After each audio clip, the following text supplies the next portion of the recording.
Shalom adik-adik, kita bertemu kembali di dalam renungan kesayangan kita Habatus, hidupku bagi Kristus. Hari ini kita diingatkan oleh firman Tuhan bahwa setiap makhluk di dunia ini akan mengalami kematian. Tumbuhan, hewan, manusia juga akan mengalami kematian. Seperti apa yang dikatakan oleh pengkhotbah di pasal 9 ayat 1 sampai yang ke-12. Masa dan waktunya kita tidak tahu, tetapi pada akhirnya setiap orang akan menghadapi kematian. Semuanya ditentukan oleh Tuhan. Baik itu orang kaya, orang miskin, orang berpendidikan atau tidak berpendidikan, orang berhikmat atau orang bebal, orang benar atau orang fasik, orang baik atau orang jahat, semua orang akan menghadapi kematian. Semuanya ada di tangan Tuhan, dan waktu serta saatnya tidak ada seorang pun yang tahu. Kita baca bersama-sama ya firman Tuhan ini di Pengkhotbah pasal 9 ayat 1 sampai yang ke-12. Kita baca di ayat 1, 3 dan juga 12. Demikian bunyi firman Tuhan. Sesungguhnya semuanya ini telah kuperhatikan, semua ini telah kupersiksa, yakni bahwa orang-orang yang benar dan orang-orang yang berhikmat dan perbuatan-perbuatan mereka, baik kasih maupun kebencian, ada di tangan Allah. Manusia tidak mengetahui apapun yang dihadapinya. Ayat yang ketiga. Inilah yang celaka dalam segala sesuatu yang terjadi di bawah matahari. Nasib semua orang sama. Hati anak-anak manusia pun penuh dengan kejahatan dan kebebalan. Ada dalam hati mereka seumur hidup, dan kemudian mereka menuju alam orang mati. Kemudian di ayat 12, karena manusia tidak mengetahui waktunya, seperti ikan yang tertangkap dalam jala yang mencelakakan, dan seperti burung yang tertangkap dalam jerat, begitulah anak-anak manusia terjerat pada waktu yang malang, kalau hal itu menimpa mereka secara tiba-tiba. Jadi setiap orang tidak tahu kapan akan meninggal, kapan akan mati. Ya, ketika Tuhan sudah memanggil kita semuanya, menyatakan kehendaknya bahwa kita harus pulang, maka tidak ada satu orang pun yang bisa mengulur-ulur atau menghindar. Semuanya harus menghadapi kematian.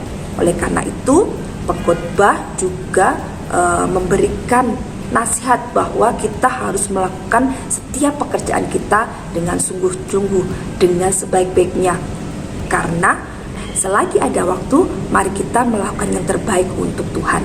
Ya, kita lihat di ayat yang ke-10. Segala sesuatu yang dijumpai tanganmu untuk dikerjakan, kerjakanlah itu sekuat tenaga, karena tak ada pekerjaan, pertimbangan, pengetahuan, dan hikmat dalam dunia orang mati. Kemana engkau akan pergi? Saat kita masih ada di dunia ini, mari kita lakukan yang terbaik untuk Tuhan. Karena ketika kita sudah mati, kita tidak bisa lagi melakukan semuanya itu. Ya, kita tidak tahu. Mungkin kita berpikir, saya masih kecil, kematian itu masih lama. Tapi kita lihat ya, banyak terjadi anak-anak yang masih bayi, anak-anak usia SD, atau mungkin kakak-kakak yang sudah SMA atau yang kuliah, atau mungkin bapak ibu yang sudah dewasa. Ada yang dipanggil Tuhan di umur-umur mereka. Ya, kita bisa lihat ya, kita suka mendengar berita, teman saya meninggal karena mungkin sakit, karena mungkin kecelakaan. Nah, jadi kita tidak tahu kapan kita dipanggil Tuhan. Oleh karena itu, mari kita lakukan yang terbaik selagi kita masih ada di dunia ini.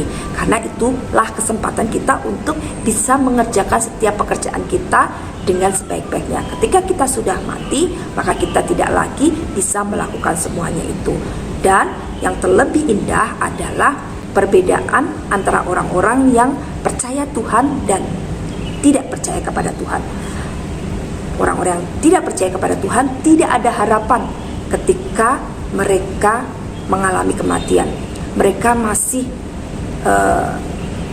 mudah-mudahan masuk ke dalam kerajaan surga, mudah-mudahan mendapat hidup yang kekal. Tetapi orang-orang yang percaya kepada Tuhan Yesus Kristus, yang beriman kepada Tuhan Yesus Kristus, ada harapan yang bisa dipegang.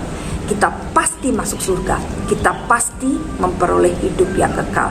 Jadi adik-adik, selagi masih ada di dunia ini, mari kita bekerja sungguh-sungguh, mari kita beriman hanya kepada Tuhan Yesus Kristus, karena hanya di dalam Dialah ada keselamatan. Hanya dalam Yesus Kristuslah jalan satu-satunya untuk kita memperoleh hidup yang kekal, untuk kita bisa bersekutu bersama-sama Tuhan setelah kematian di kerajaan surga, ya. Jadi bagi adik-adik yang belum percaya kepada Tuhan Yesus Kristus, saatnya sekarang untuk mengambil keputusan percaya kepada Tuhan Yesus Kristus, supaya tidak terlambat, ya. Kita tidak tahu esok hari apakah Tuhan masih memberi kesempatan kita untuk bisa menikmati hidup ini. Tetapi ketika Tuhan esok hari sudah tidak memberikan kesempatan kita untuk menikmati hidup ini dan memanggil kita, maka kita sudah siap oleh karena kita sudah beriman kepada Tuhan Yesus Kristus, dan kita memperoleh hidup yang kekal bersama-sama dengan Bapa di surga. Amin. Mari kita berdoa bersama-sama. Bapak, terima kasih untuk hari ini kami boleh belajar suatu hal yang indah, bahwa kami anak-anak-Mu yang percaya kepada Tuhan Yesus Kristus memiliki pengharapan yang luar biasa yang bisa kami pegang, dan suatu kepastian bahwa kami diselamatkan dan kami akan masuk di dalam kerajaan surga ketika kami pada akhirnya nanti Engkau panggil dan menghadapi kematian. Dan biarlah saat kami ada di dunia ini, kami boleh melakukan yang terbaik untuk hormat dan kemuliaan bagi nama-Mu. Apapun yang Tuhan percayakan kepada kami, baik itu pekerjaan, baik itu studi, ataupun apapun itu, biarlah kami boleh melakukan yang terbaik, dan semuanya boleh menyenangkan hati Engkau. Terima kasih Tuhan, ini kami anak-anak-Mu, berkati kami sepanjang hari ini dari pagi hingga malam hari ini dengan kasih, penyertaan, dan berkat yang daripada Engkau. Terima kasih Bapa, di dalam nama Tuhan Yesus Kristus kami sudah berdoa. Amin. Selamat pagi, Tuhan Yesus memberkati.